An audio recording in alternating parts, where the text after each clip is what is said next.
The Chicago Bears will be at home this week, taking on the Pittsburgh Steelers in their Week 12 matchup. The Steelers may be without starting quarterback and self-proclaimed owner of the Chicago Bears, Aaron Rodgers, due to a wrist fracture he sustained against the Bengals last week. With the Steelers still being in the playoff hunt, this was certainly big news. Not as big of news, however, as what took place between Steelers CB Jalen Ramsey and Bengals star WR Ja'Marr Chase. During the fourth quarter of their game, Jalen Ramsey was ejected for throwing a punch at Chase. At the moment, it seemed like an unhinged attack. After further review post-game, it was clear that the punch was a response to being spat on by Chase. When asked about Ramsey's response, Steelers HC Mike Tomlin said, "I have no message if someone spits in your face. Do what comes natural." To many, this response made complete sense. Ben Johnson had a shot to weigh in on those comments at the podium. Ben Johnson says Tomlin is 100% right. The media asked first-year HC Ben Johnson about his matchup against one of the best coaches in the sport, Mike Tomlin. After praising how high Tomlin sets the bar and how he holds his players accountable, Johnson said, "I think we saw it even this week. Some of the quotes talking about a player getting spit at, and his reaction to that, he's 100% right as far as I'm concerned. He hit the nail on the head, and he just keeps it real and authentic at all times." A nice show of support for Johnson's upcoming opponent. As Johnson starts up his head coaching career this season, I'm sure he would be pleased for it to turn out as well as Tomlin's career has. It is crunch time for the Chicago Bears. They are in first place in the NFC North with a 7-3 record and are set to take on the Pittsburgh Steelers on Sunday. On Wednesday, the Bears got a positive update about the status of CB Kyler Gordon, per Adam Schefter of ESPN. Gordon was designated to practice and will open a window for 21 days. Recently, Gordon was on the injured list due to a hamstring injury. Additionally, he was battling a groin injury. As a result of his absence, the Bears snatched up C.J. Gardner-Johnson to fill in the role of cornerback. Altogether, Gordon is known for his versatility as a cornerback. He is a strong defender, interrupts plays, and is good at deflecting passes. After Sunday, the Bears have big games coming up. On November 28th, they will take on the defending champion Philadelphia Eagles. After that, Chicago will take on the Green Bay Packers on December 7th, and then again on December 20th. On December 14th, they will play against the Cleveland Browns. Then, Chicago will play against the San Francisco 49ers on December 28th and will conclude the season against the Detroit Lions on January 4th. Ultimately, the Bears are looking to reach the playoffs for the first time since 2018. The Bears' defense is mustering through periods of inconsistency. With and without Gordon, the Bears' defense has experienced ebbs and flows. Currently, they are ranked around 27th in total yards allowed. However, they are leading the league in takeaways, ranked 8th in passing yards allowed and points per game, and 5th in third down conversions allowed. Nevertheless, the absence of Gordon and Jalen Johnson has left holes in the defense. Additionally, they struggle to contain the running game. If the Bears are going to push through the remainder of the season, the defense needs to hold it together and remain intact.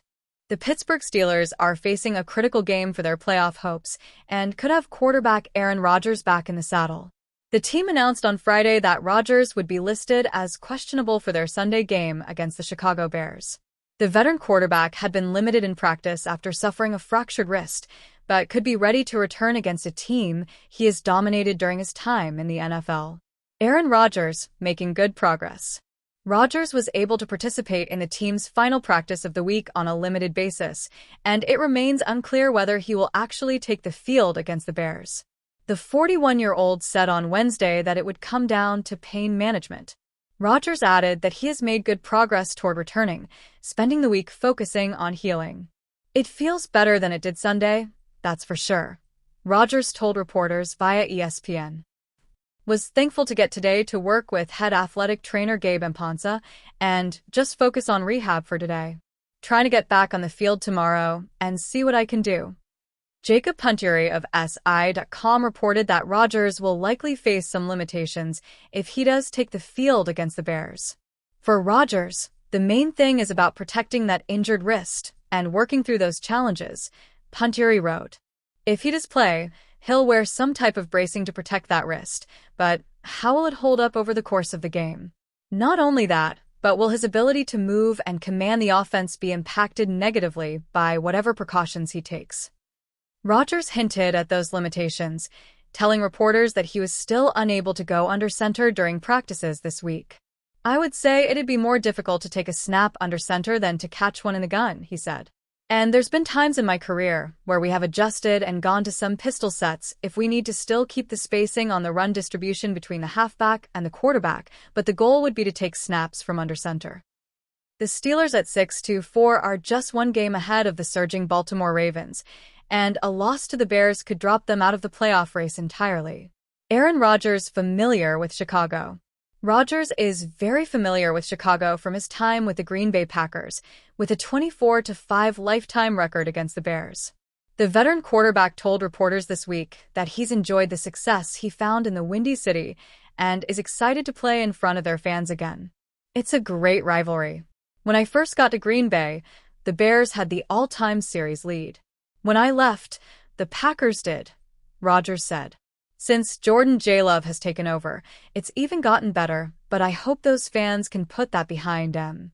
I'm sure they can't, don't expect them to, but I really enjoy the city." Things just got really interesting between the San Francisco 49ers and wide receiver Brandon Aiyuk. Aiyuk has been on the shelf the entire season after suffering a torn ACL last year. The expectation was he would be back at some point this season, but he has not even so much as been designated to return from the PUP list yet. Now, The Athletic's Diana Rossini and Mike Silver are reporting that Aiyuk and the Niners are heading for a divorce in 2026, and Aiyuk may have played his last game with the team. The report adds that Aiyuk has frustrated the 49ers by not attending team meetings and activities in recent months. As a result, San Francisco has voided Aiyuk's guarantees in his $120 million contract. In the wake of that report, Bleacher Report's Christopher Knox listed off a handful of teams that would be dream landing spots for Aiyuk, and he named the Pittsburgh Steelers as one of them. While the Steelers added DK Metcalf this offseason, they also parted with George Pickens. This means that Pittsburgh still has a desperate need for receiver depth behind its top option. Now, the Steelers have some uncertainty at quarterback. Aaron Rodgers has mostly played well this season but will turn 42 in December.